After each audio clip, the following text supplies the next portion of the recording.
land 16 right, New Zealand 9 and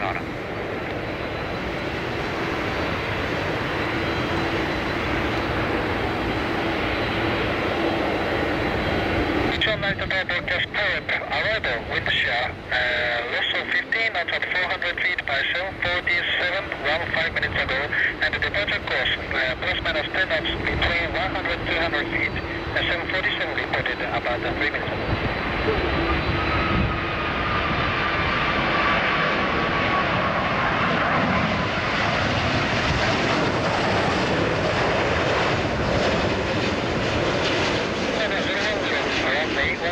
Right, line up and wait.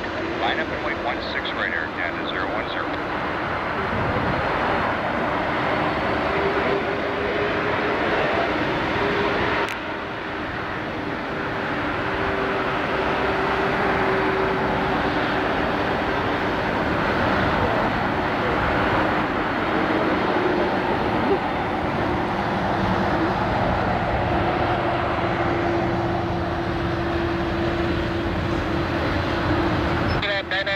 Lift Alpha 8, expedite taxiing off runway, contact 121.905. Lifted Alpha 8, we'll go to New Zealand.